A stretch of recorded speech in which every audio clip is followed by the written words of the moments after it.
Good morning, all. Thank you for joining us on day 2 of the 5th International Translation Conference. I'd like to go over some of the program highlights with you before we start this morning. Today, after lunch, we have a very special program. It's a seminar with Mr. Gilles Gauthier from the Arab World Institute in Paris. So this is a special opportunity to interact with someone and speak about translation as a civilization. That'll be upstairs in the press room. In addition, we've opened up the waiting list for our afternoon workshop sessions. So please stop by the registration desk and ask if you're interested in any particular workshop, if you can join. We're happy to take in new people so that we can expand the program to as many translators as we can. And finally, if you're not following along on social media, we'd like you to start tweeting with us. The hashtag is #TII_conference. So if you haven't followed along the conversation, we'd like you to start today. So I'd like to pass things on to Mr. Aaron Kuster, Director of Bloomsbury Qatar Foundation.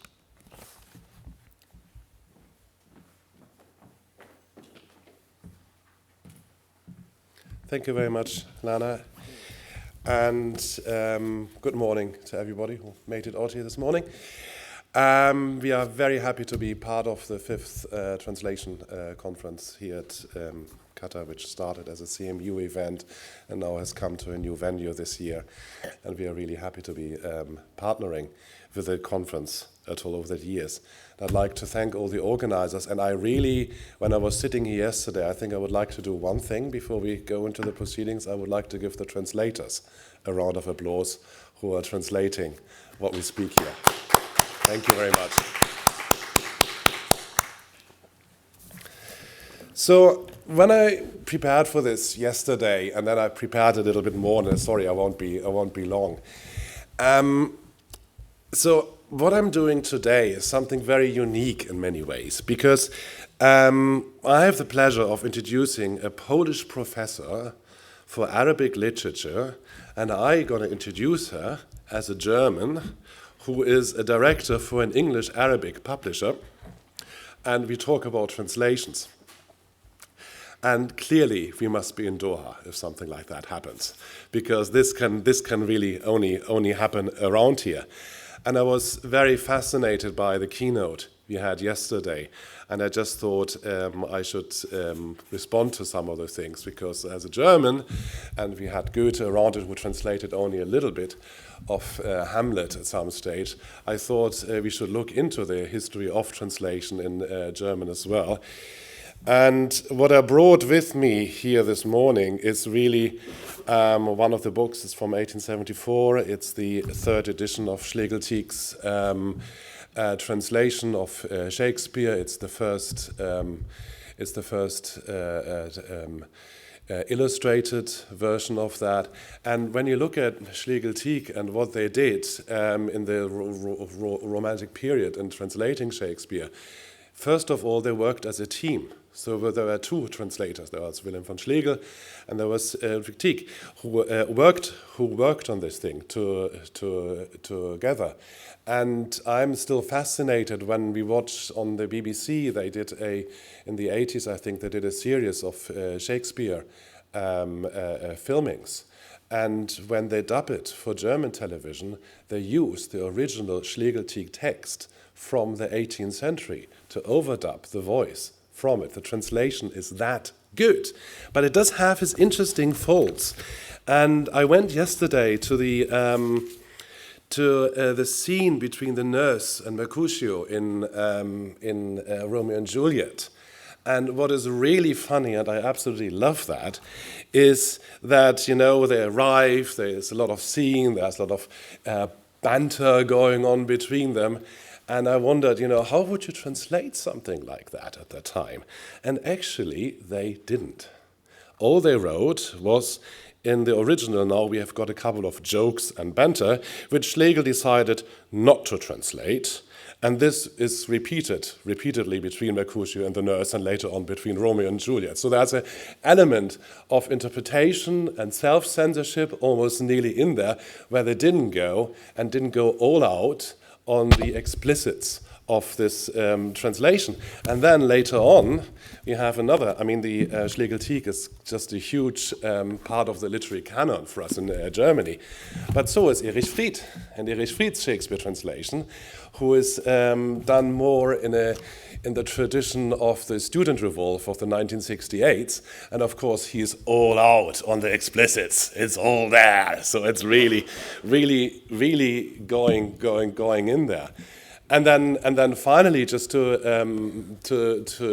show the tradition and the work which goes in it, one of my absolute favorite authors, and we spoke about that last night, Paul Celan, did try 2 translations of Shakespeare's Sonnets 57, and there's just one line in there which he's been fretting about it, and you can see it in the manuscripts. He's scribbling things out, changing things, working around with things.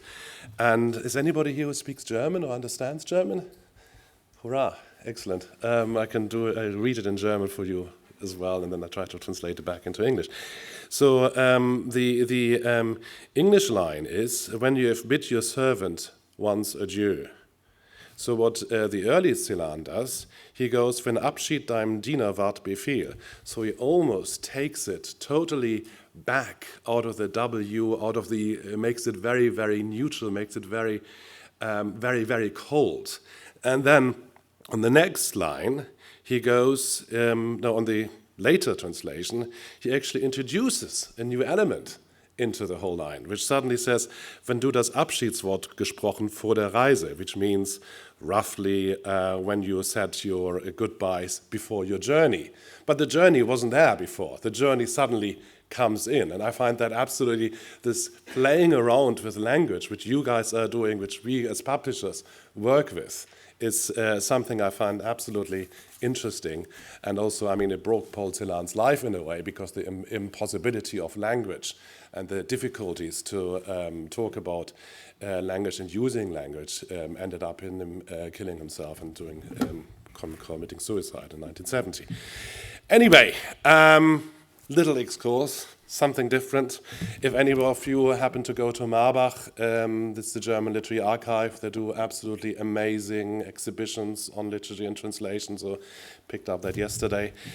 It is with that, we go back to the Polish, German, English, Arabic, whatever place which we are in, and it's my huge great pleasure to introduce Barbara Michalak-Pikulska, who is a Polish academic, and she is from the Jagiellonska in Krakow, and an absolute expert on Arabic literature, translation, and Gulf literature in particular. And we are at the Gulf, and I'm really, really looking forward to hearing your keynote. Thank you very much.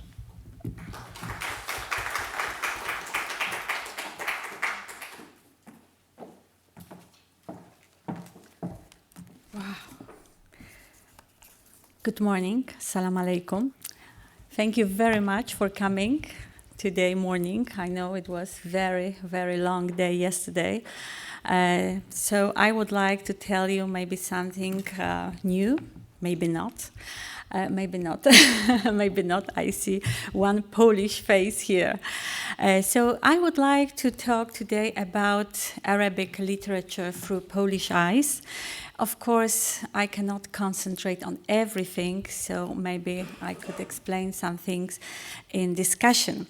But my presentation will consist on 3 parts. It's first, I would like to present a short outline of infiltration of Oriental motifs into Polish literature. Then I will share some remarks and experiences on translation. And finally, I will talk shortly about my own experiences with translation from Arabic into Polish language. So I think it might be different. So let me start. Translation is one of the most important questions in the comparison for other cultures, as equally in their enrichment. The greater the number of translations, the greater the awareness amongst readers of the world over in the experiencing and understanding of Arab culture. One of the most important factors that brought about emigration of Arabic motifs, genres, and literary forms onto a European soil, including, of course, Polish, was first the territorial expansion of the Arabs, cultural and political contact, and the wanderings of travelers. New intellectual trends spread to Europe mainly by Spain. It's from 8th to 15th century, Sicily 9 to 11, and Syria 7 to 13th. In those times, directly after the Prophet Muhammad's death in 632, when the expansion started, Arabs already had an extremely rich literature output, mostly in an oral form, consisting of Bedouin poetry, fairy tales, legends, stories, and proverbs.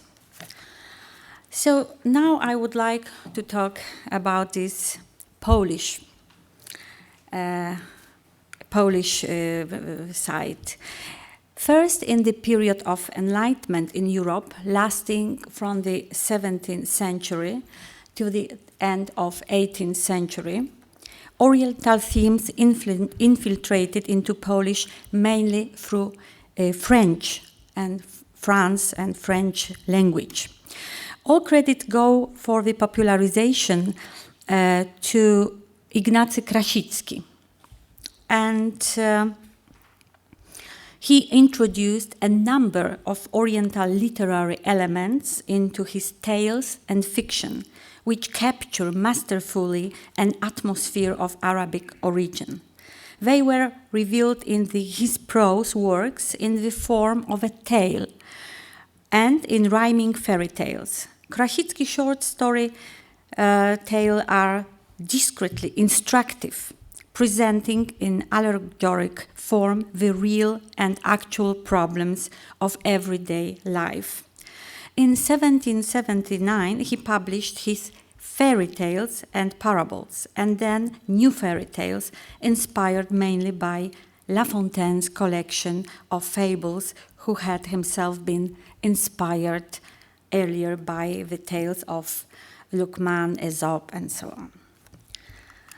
The other person was Franciszek Karpiński, known also as the poet of the heart, enriched Polish literature with his Oriental poem Wazir Ja'far to Harun al-Rashid, based on the story of the unhappy marriage of Abbasa, the sister of Caliph Harun al-Rashid, and Ja'far Barmakid. This love story appears frequently in historical chronicles like Tabari or Ibn Khaldun.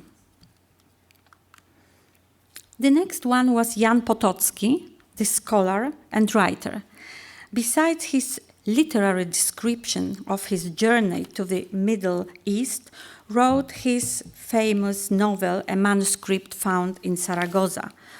His novel was constructed in a very similar way to the tales of 1001 Nights, as a case romance, and very probably it was also inspired by Don Quixote de la Mancha by Cervantes. Oriental motifs became particularly abundant in literature during the period of Romanticism, which developed in Europe in 1790s to the end of 1840s. Romanticism inherited from the period of Enlightenment an evocation for exotism and transformed it in its specific way. Writers and poets sought escape from reality in a fabulous world. The works of Byron, Moore, Lamartine excited the imagination of Polish writers and poets. So, Orientalism in literature favored the development of the humanities, focusing on Oriental art and culture. In Poland at that time, the dominant academic center for Oriental studies was Vilnius, were famous Orientalists' works like Michał Bobrowski, Józef Sękowski, or Aleksander Choćko. A special role in the popularization of Arab culture was played by Count Wacław Rzewuski, even the hero of the poem The Faris by Mickiewicz was based on his journey. The Romantics used to see in Faris a free son of desert, the embodiment of the idea of freedom. So Wacław Rzewuski became interested in Oriental culture as a result of the influence of his uncle, already mentioned Jan Potocki. He was to be the first author of literary works to know Arabic language and was to become acquainted with Arabic literature in the original and Bedouin customs. As you see, even he dressed this way. He spent much of his time in Vienna, where he founded and financed the first Oriental magazine in Europe. It was published in 3 languages, German, French, and Polish. And I don't know if I pronounce it well, but it was in German, Fundgruben des Orientes. Is it okay? Okay, thank you. Rzewuski traveled to Syria and to the Arabian Peninsula twice in search for Arabian horses, something that was to give rise to his book Sur les chevaux orients. The manuscript of this work in 2 volumes is held at the National Library in Warsaw. And I am very happy to announce now that in this project right now is involved a Qatari embassy in Warsaw, and they are like say they do try to finance this project, and we hope it will come out as a book. Besides the parts related to Arabian horses, there is excellent information on nature and the history of the countries visited, as well as the local customs to be found there. Rzewuski is also the author of a collection of poems, Arabic melodies, and he wrote it as a qasaid. Then we have Adam Mickiewicz, mentioned, the Polish poet and bard. It's very famous in Poland, was deeply interested in Oriental literature. The poems of Goethe, Schiller, Byron, contacts with scholars such as already mentioned Sękowski, Choćko, and friendship with Mirza Ja'far inspired him to imbibe his works with Oriental themes. He especially valued the famous Arab poets, Ash-Shanfara and Al-Mutanabbi. Those poems he was able to learn from French translations of Desailly and Lagrange. The most popular poem by Mickiewicz was, of course, Faris about Wacław Rzewuski.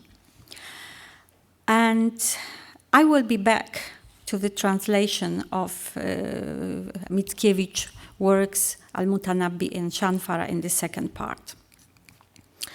And during the epoch of the Young Poland movement and neo-romanticism of the turn of the 20th century, there was reawakened an interest in the Orient, which was to manifest itself both in a popularization of various works of Arabic literature through their translation, as equally independent creation based on Oriental currents, themes, and motifs. Anthony Lang, the poet, critic, and translator, in his Eastern Diwan, published in Warsaw in 1921, included a selection of masterpieces from the literature of the Orient, including pieces from Arabic literature. He made use of an anthology of extremely popular Arabic poetry, Al-Hamasa by Abu Tammam and Al-Bukhturi, the Latin translations of which had been provided by Freytag in 1828, as well as the work of Abu Faraj al-Isfahani, Kitab al-Aghani, the Book of Songs, translated by Brunov and Guidi. Anthony Lang selected from the above anthologies the verse by old Arabic poets, Imrul Qais, Antara ibn Shaddad, Ka'b ibn Suhair. Lange himself, drawing his model from Arabic wine poetry, wrote a poem to honor black coffee entitled Drunken Ballads and published 1898. So here we are in 20th century, represents a gradual increase in the number of translations from contemporary Arabic literature. The Polish reader is exposed to numerous translations of Arabic classical and contemporary writers, poets, and of course, among others, we can read short stories and novels by Tawfiq al-Hakim, Najib Mahfouz, Taha Hussein, Yusuf Idris, Ghada Samman, Jubran Khalil, Layla Luthman, Raja Sani, Raja Alam, Tayyib Salih, and so on. Despite this, the image of contemporary Arabic literature that emerged from a reading of works translated into Polish